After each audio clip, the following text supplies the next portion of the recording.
the Great Reset, the Deep State, communism, socialism, the French Revolution, the Order of the Illuminati, the Tower of Babel, the Garden of Eden. What do all those things have in common? Well, let's take a look.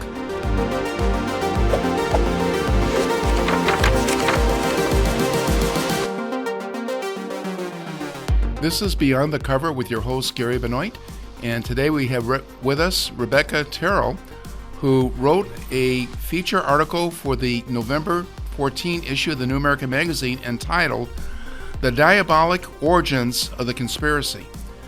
Now, Rebecca, in your article, you talk about many things. And you talk about the deep state. You talk about what is called the conspiracy, which, of course, calling it a conspiracy says, yes, there is indeed a conspiracy. You talk about the French Revolution. And you even go back as far as the Garden of Eden. So what is this all about? Are you saying that the same people were involved in the Garden of Eden that are involved today with what's happening in the world? Well, I think I was probably a little bit crazy to try to fit the entire history of the human race into about 3,000 words, but but it is. I think it's very important. A lot of people are wondering, how did it get this bad? You know, with COVID and now with the wars and the food insecurity and everything that we're facing today, and talk of the Great Reset and the Fourth Industrial Revolution and transhumanism. It's all very, very scary, and people don't know, I think, what to do about it. So if you want to find a solution to something, you have to go back and discover its cause, right? Because every effect is born of a cause.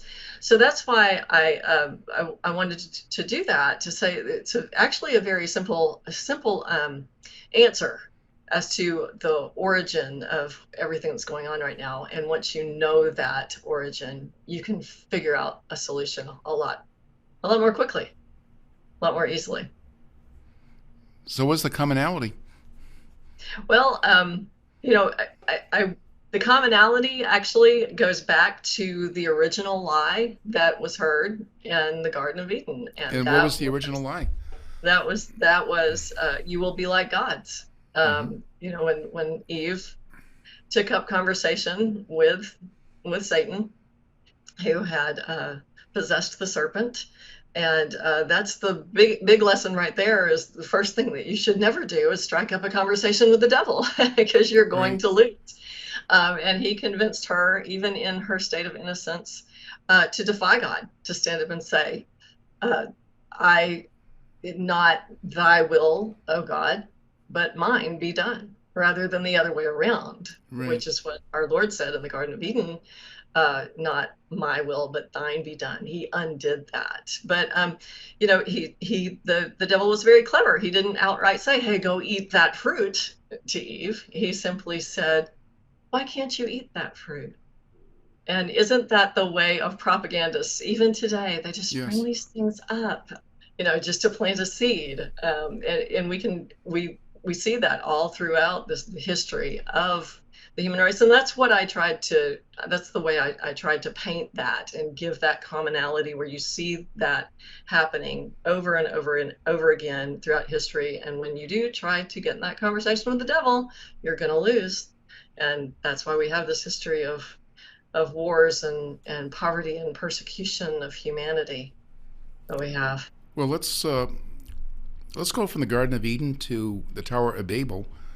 So that's the same lie, isn't it? To try to be like God.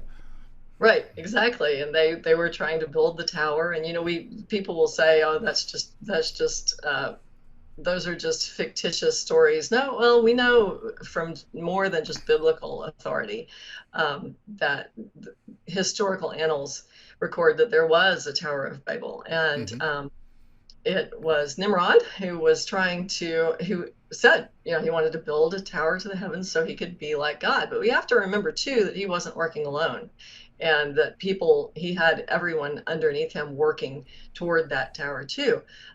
He was punished. He was not successful. We have to remember that. So when we get discouraged, remember that anyone working against God is not ultimately successful. But he also wreaked havoc on the world. We are still paying for the sins of those people back then. And I say those people because they were going along with what he wanted to do. Sure. And that whether includes they, the first sin, obviously, right, because we're exactly. living in a flawed world as a result of that. Sure, we're living in a flawed world, and we don't understand each other's languages. We have all the different languages of the earth. Every one of us pays for the Tower of Babel every day. Hmm. So, but you are taking a tack that I didn't take in. Well, that's true. And let's talk about Okay. that for a moment, Rebecca, Okay. because the tack that you took was to talk about the present. You started in the present, and then you move backward. And normally, when a history is written, it is written in chronological order. You chose to do the opposite. You wrote the history of mankind in 3,000 words in reverse chronological order, starting with the present and moving back. Why did you decide to do it that way? Well, I decided to do it that way. And besides, I think we're giving me a little bit too much credit because I certainly left out a lot, a lot of details, kind of hit the high points. But again, it was just to maintain, it was just to establish that pattern. So it's so much easier to identify, like, for instance, when you're listening to mainstream media, please do so, only after an intense prayer session. but but to be able to identify how they use this propaganda and they perpetuate this ongoing lie of basically you will be like gods when the focus is always on people, and especially when the message is people are the problem. Wasn't that the message of COVID? Isn't that the message of any kind of socialistic or communistic movement? Is pitching people against each other, whether it's based on gender or race or creed or any kind of societal differences. They cleverly propagandize the masses to turn them against each other and use them against each other to to accomplish their to accomplish their aims. So I liked the idea of going backwards in time because sometimes it's easier for us to start seeing the causes of all the problems as we step away from ourselves and get farther back in Right. history. You know, Imagine if you started with the Garden of Eden and then worked forward, and even getting to what I would call relatively recent history, such as, for example, the Order of the Illuminati, which was founded in 1776, and the French Revolution. That people might say, well, gee, what does that have to do with what's happening today? But when you start with what's happening today and gradually work backward, the connections are immediately obvious. And I was just fascinated by the article. well, thank you very much. I actually have to pause right here to give credit where it's due. I am a cradle bircher. I was born into a birch family, and when I was a teenager, I attended what we had back then were John Birch Society summer youth camps. Every year, Mr. Clark Curry would open up the Texas Birch Camp where I attended with a talk called "The Great Lie," Mm-hmm. and that was the reason that when I was writing this article, it was actually a the written version, somewhat edited, of a speech that I delivered at the JBS Leadership Conference in Kentucky a couple of months ago, and I thought, wow, this is a huge assignment to have to talk about the history of the conspiracy, and I thought, how am I going to do this? And so naturally, my thoughts went back to uh, youth camp, JBS youth camp from my teenage years. And I heard Mr. Curry saying, that's the lie. That's the lie that we're still to this day combating. You will be like gods. I thought, well, there we go. He's done my work for me, and all I have to do is fill in the gaps between now and back then.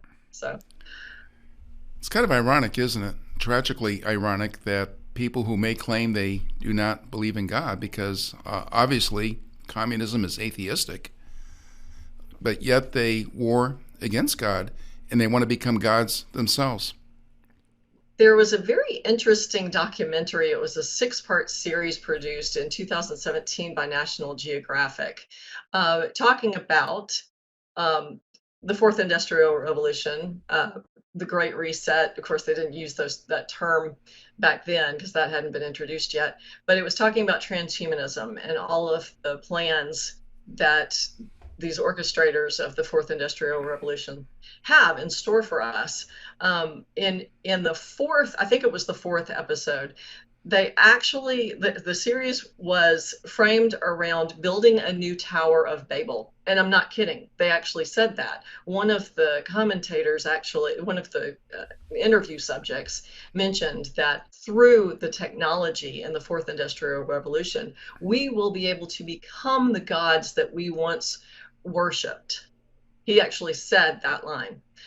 They talk about building a tower to the heavens and truly becoming our own gods through all of this transhumanism.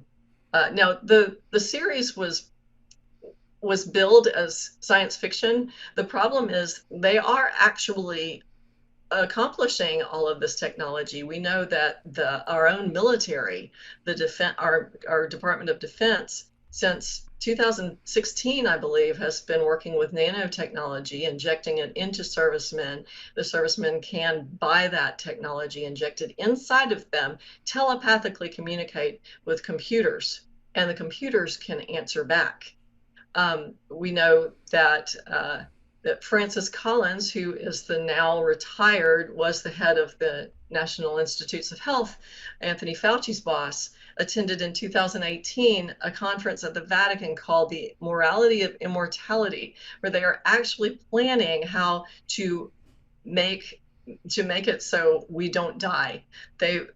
Our National Institutes of Health have been experimenting with worms, with the DNA and RNA of worms to extend their lifespans, and they have done so. They've extended their lifespans by double or triple or even quadruple what the normal lifespan of those creatures should be.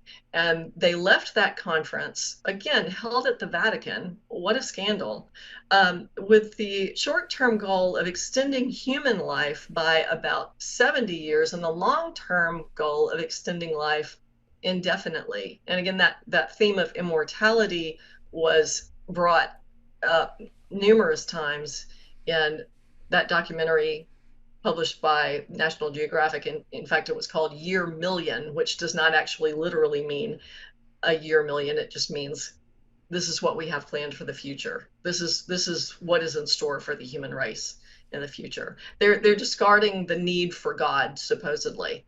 The insanity of building this new Tower of Babel is, we know what happened to the first one. Right. We know their plans are not going to succeed, but we are all going to end up paying for it in a similar way that we all still pay every day for the sins that happened at Babel and the sin that happened in the Garden of Eden, all based on that same lie: you will be like gods. Right. And actually, what you're describing could lead to the abolition of man, could it not? If they were successful, because the people who are involved, they're both anti-God and anti-man, and of course they argue that there are too many people, and because there are too many people, that means too much CO2, too big a carbon footprint. It means too many factories, too much destruction to Mother Earth, and so on and so forth. And so with this merging of man and machine, is it really a case where man would live forever in their minds, or do you see them getting rid of the non-essential people at least?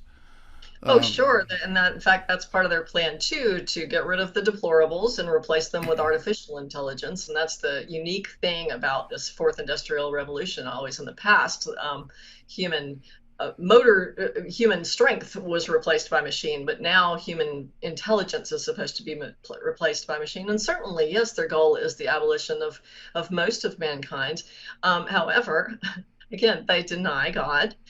We know that God not only does exist, but takes care of us, as Benjamin Franklin said, not a sparrow can drop to the ground without his notice.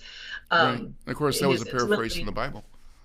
That's right. And he is intimately involved in our lives, loves us to the point that he sent his only son to save us, and to save us from hell, and which is what these planners in the fourth industrial revolution are intend for the earth.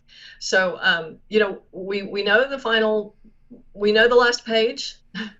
We know that ultimately God wins. We have to stay on his side. We don't know what those pages between now and that last page hold. We do know that there's going to be suffering. His son certainly suffered, and anyone who intends to follow his son will suffer too. Those who are closest to Christ are those who have most to suffer, and history proves that as well. So if we think we're going to get out of it by sitting in our easy chairs, that's not going to happen. We will win, but it's going to take every bit of blood, sweat, and tears that we have, and maybe even some of our lives. One final question, Rebecca. What can be done for the person who recognizes he has a responsibility to do whatever he can? What can that person do? When he gets out of his easy chair, what should he do next?